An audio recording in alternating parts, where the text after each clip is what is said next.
اے اللہ اس مصیبت میں مجھے اجر عطا فرما، اس پر ہمیں اچھا بدلہ دے۔ اللہم اجرنی فی مصیبتی، اللہ مجھے اس پر اس مصیبت میں مجھے اجر دے، بدلہ دے۔ واخلف لی خیرم منہا، اور جو تو نے مجھ سے چھینا ہے، جو تو نے مجھ سے لیا ہے، واخلف لی خیرم منہا، اے اللہ مجھے تو اس سے اچھا نعم البدل عطا فرما، مجھے اس سے اچھی چیز عطا فرما، مجھے اس سے اچھی چیز دے دے۔ غور کیجئے دعا، اس سے اچھی چیز کیا ہوگی؟ لیکن پھر بھی اللہ کے نبی سکھلا رہے۔ ایک دن اللہ کے نبی صلی اللہ علیہ وسلم خطبہ دے رہے تھے، اور اسی خطبے میں آپ نے صحابہ کو یہ دعا سکھلائی کہ جب تمہارا کوئی قریبی انتقال کر جائے تو یہ دعا پڑھا کرو، انا للہ و انا الیہ راجعون، اللہم اجرنی فی مصیبتی واخلف لی خیرا منہا۔ حضرت ابو طلحہ رضی اللہ تعالیٰ عنہ اس خطبے میں موجود تھے، انہوں نے یہ دعا یاد کر لی، اور خطبہ جب ختم ہوا تو وہ آئے اور انہوں نے اپنی بیوی ام سلیم سے کہا، انہوں نے اپنی بیوی سے کہا آج میں نے یہ دعا اللہ کے نبی نے بتائی اور میں نے یاد کر لی۔ کہا کیا دعا ہے؟ اس زمانے کی عورتیں بھی دعاؤں کے لیے کتنی بے چین رہتی تھی۔ کہا کیا؟ کہا اللہ کے نبی نے فرمایا جب کوئی انتقال کی خبر سنو تو یہ دعا پڑھا کرو، انا للہ و انا الیہ راجعون، اللہم اجرنی فی مصیبتی واخلف لی خیرا منہا۔ حضرت ام سلیم کہتی ہیں کہ میرے شوہر نے، میرے ہسبینڈ نے جب یہ دعا مجھے بتائی تو میں نے بھی یاد کر لی۔ اور ایک دن ایسا آیا چند سالوں کے بعد، ایک دن ایسا آیا کہ کسی حادثے میں میرے ہسبینڈ کی اچانک ڈیتھ ہو جاتی ہے، موت ہو جاتی ہے، ایک ایکسیڈنٹ کا شکار ہو جاتے ہیں میرے ہسبینڈ، ابو طلحہ کا انتقال ہو جاتا ہے، اور جب ان کی باڈی گھر پہ لائی جاتی ہے اور ام سلیم کو خبر دی جاتی ہے ان کے شوہر انتقال کر گئے، ایسا حادثہ ان کے سامنے ان کے ساتھ ہوا، اور یہ ڈیڈ باڈی ان کی ہے۔ ام سلیم نے اپنے شوہر کو جب دیکھا اس پوزیشن میں کہ ڈیڈ باڈی ان کے گھر پہ رکھی ہوئی ہے اور وہ انتقال کر گئے، کوئی حادثہ ان کے ساتھ ہو گیا ہے، تو ان کی زبان سے یہ جملہ نکلتا ہے انا للہ و انا الیہ راجعون، اللہم اجرنی فی مصیبتی واخلف لی خیرا منہا۔ کہتی ہے کہ میں نے وہی دعا آج پڑھی جو دعا ہم نے کبھی اپنے شوہر کی زبان سے سنی تھی اور وہ میں نے یاد کر لی، وہی دعا انہوں نے پڑھی، اور پھر وہ برابر پڑھتی رہی۔ ابو طلحہ کو دفن کر دیا گیا، ان کو جب بھی اپنے شوہر کی یاد آتی، ان کے انتقال کا دردناک منظر جب سوچتی تو یہی کہتی انا للہ و انا الیہ راجعون، اللہم اجرنی فی مصیبتی واخلف لی خیرا منہا، اللہ مجھے میری اس مصیبت میں اجر عطا فرما اور اس سے بہتر ہمیں جو تو نے چھینا ہے، جو تو نے لیا ہے تو مجھے اس سے بہتر عطا فرما، اس سے اچھا بدلہ ہمیں دے، اس سے اچھی چیز تو ہمیں دے۔ ام سلیم کہتی ہیں کہ ایک دن میں سوچنے لگی ایسا کیسے ہو سکتا ہے، میرے شوہر سے اچھا بھلا اور کون ہو سکتا ہے، اتنا لاڈو پیار کرنے والا میرا آدمی چلا گیا، اور میں اللہ سے یہ دعا مانگ رہی ہوں کہ اللہ مجھے مصیبت میں صبر کی توفیق عطا فرما، اجر عطا فرما، اور جو تو نے چھینا ہے اس سے بہتر عطا کر، اس سے بہتر چیز ہمیں دے دے۔ بھلا میرے شوہر سے بہتر کون ہو سکتا ہے؟ فطری چیز ہے، سوچ ان کی صحیح ہے۔ فرماتی ہیں میری عدت کے دن ختم ہوئے، شوہر کے انتقال کے بعد جو بیوی 4 مہینے 10 دن کی عدت گزارتی ہے، عربی تاریخ کے حساب سے، اور طریقہ آپ کو معلوم ہے، اگر مغرب کی اذان سے پہلے کسی کا انتقال ہوتا ہے تو وہ دن بھی جوڑا جائے گا۔ مثلا کسی شخص کا انتقال 6 بجے ہوتا ہے شام کو، اور اذان ہو رہی ہے 6:10 پر، تو آج کا دن جوڑا جائے گا اور اس کو پہلا دن مانا جائے گا۔ لیکن اگر کسی کا انتقال مغرب کی اذان کے بعد ہوتا ہے، آج کون سا دن ہے؟ جمعرات، مغرب کی اذان کے بعد اگر کسی کا انتقال ہوتا ہے تو جمعرات کا دن نہیں جوڑا جائے گا، جمعہ جوڑا جائے گا، کیونکہ عربی کے حساب سے تاریخ سورج غروب ہونے کے بعد چینج ہو جاتی ہے۔ اگر آج کسی کا انتقال ہوتا ہے اور مغرب کے بعد ہوتا ہے تو جمعرات نہیں جوڑی جائے گی بلکہ جمعہ جوڑا جائے گا، جمعہ سنیچر۔ یہاں سے 4 مہینہ 10 دن گزارے گی، اور جیسے ہی 4 مہینہ 10 دن عربی کے حساب سے ہوں گے، مغرب کی اذان ہوتے ہی اس کی عدت ختم ہو جائے گی، اور مغرب کی اذان کے بعد، نماز کے بعد وہ اپنی عدت سے نکل جائے گی۔ اور اگر مغرب کی اذان سے پہلے کسی کا انتقال ہوتا ہے، جیسے آج جمعرات ہے، مغرب سے پہلے کسی کا انتقال ہوا تو آج کا دن بھی جوڑا جائے گا، جمعرات، جمعہ، کل دوسرا دن، پرسوں تیسرا دن، ایسے۔ یہی عقیقے کا معاملہ ہے، کوئی بچہ مغرب سے پہلے پیدا ہوتا ہے تو وہ پہلا دن مانا جائے گا، مغرب کے بعد پیدا ہوتا ہے تو دوسرا دن پہلا دن مانا جائے گا۔ اس سسٹم کو یاد رکھیے گا۔ تو کہتی ہیں ام سلیم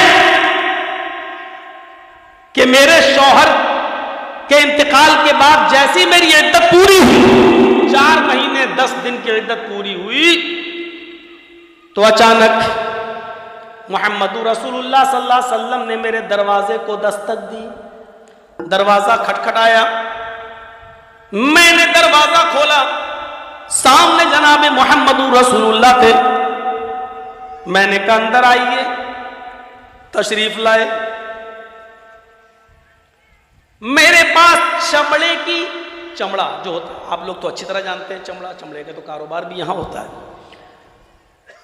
چمڑے کی کھال کا بنا ہوا تکیہ رکھا ہوا تھا، پلو، میں نے اس کے اندر کھجور کے پتوں کی چھال بھری ہوئی تھی، میں نے وہ پلو، میں نے وہ تکیہ میں نے اللہ کے نبی کو دے دیا، اور آپ اس کے اوپر ایسے ہاتھ رکھ کر یوں بیٹھ گئے۔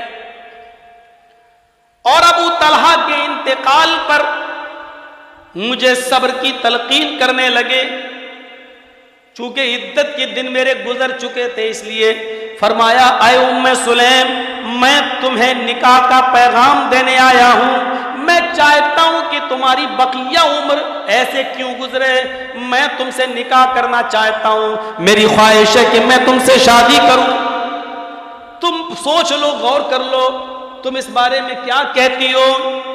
ام سلیم کا جواب، اے اللہ کے نبی،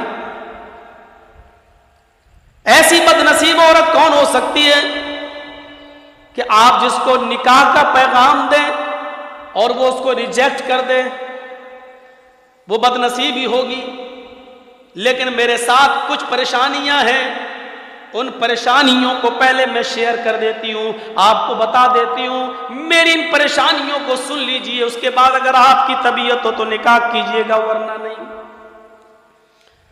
میری پہلی پریشانی یہ ہے کہ میں سوکنوں کے معاملے میں بڑی خوددار ہوں، آپ کی پہلے سے اور بیویاں موجود ہیں، آپ ایک نکاح میرے ساتھ بھی کریں گے، میں سوکنوں کی بدتمیزی برداشت نہیں کر سکتی، میں اس معاملے میں بڑی خوددار ہوں، بڑی غیرت مند ہوں، میں برداشت نہیں کر سکتی ہوں کہ میرے باری میں یا میرے ٹائم پر کسی دوسری بیوی آپ کو ڈسٹرب کرے، بلائے، یا میری ان سے کچھ تو میں ہو جائے، میں اس سلسلے میں بڑی غیرت مند عورت ہوں، خوددار عورت ہوں۔ آپ نے فرمایا ٹھیک ہے، دوسری کوئی اور پریشانی ہو تو بتاؤ۔ کہتی ہیں کہ دوسری پریشانی ایک اور یہ ہے کہ میں اب عمر کے اس حصے کو پہنچ چکی ہوں کہ ایک شوہر کو اپنی بیوی سے خاص طور پر پیار و محبت جو چاہیے ہوتی ہے، اور ایک شوہر کو، ایک پتی کو، ایک ہسبینڈ کو اپنی پتنی سے جس چیز کی آرزو ہوتی ہے، شاید میں عمر کے اس حصے کو پہنچ چکی ہوں کہ میں آپ کی ہر وقت، آپ کی ہر آرزو کو میں پورا نہ کر سکوں۔ آپ نے کہا اچھا، اور کوئی پرابلم؟ کہاں ایک پرابلم اور ہے۔ کہا کیا؟ کہا ایک پرابلم ایک اور جو ہے وہ یہ ہے کہ ابو طلحہ جو انتقال کر گئے ہیں، ان کے بچے ہیں چھوٹے چھوٹے، جن کی کفالت کی ذمہ داری میری ہے۔ میں آپ سے نکاح کر لوں تو ان چھوٹے چھوٹے معصوم بچوں کا کیا ہوگا؟ اے اللہ کے رسول، اے اللہ کے نبی، میں ان بچوں کو کسی بھی حالت میں ان کے ددیال چھوڑ نہیں سکتی، اپنے سے جدا نہیں کر سکتی، یہ میری ایک اور شرط ہے۔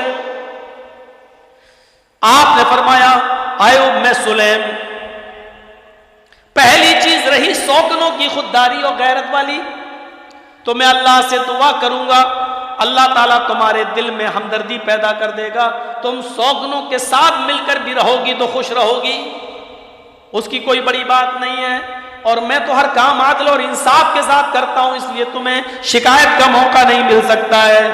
رہی دوسری بات کہ میں عمر کے اس حصے کو پہنچ چکی ہوں کہ ہر وقت جب آپ چاہیں میں آپ کی ضرورت پوری کروں، وہ نہیں، کیونکہ میں اب عمر رسیدہ ہو چکی ہوں، بڑھاپے کے اندر میں داخل ہو چکی ہوں۔ تو فرمایا اے ام سلیم، عمر کے جس حصے میں آپ داخل ہو تقریباً میں بھی عمر کے اس حصے میں داخل ہو چکا ہوں، اور شادی کا مقصد صرف یہ نہیں ہوتا ہے کہ آدمی صرف ایک ہی چیز کا متلاشی رہے، میں تو تمہاری بچی ہوئی زندگی کے بارے میں سوچ رہا ہوں۔ یہ ماحول بہت عجیب و غریب ہے، یہاں بیوہ کا نکاح نہیں ہوتا ہے، طلاق شدہ عورت کا کوئی گھر نہیں بستا ہے، لوگ اس کو بری نظر سے دیکھتے ہیں۔ میں تمہارا گھر بسانا چاہتا ہوں، میں تمہارا ذمہ دار بننا چاہتا ہوں، میں چاہتا ہوں کہ تمہاری مصیبتوں میں تمہارے کچھ کام آ جاؤں۔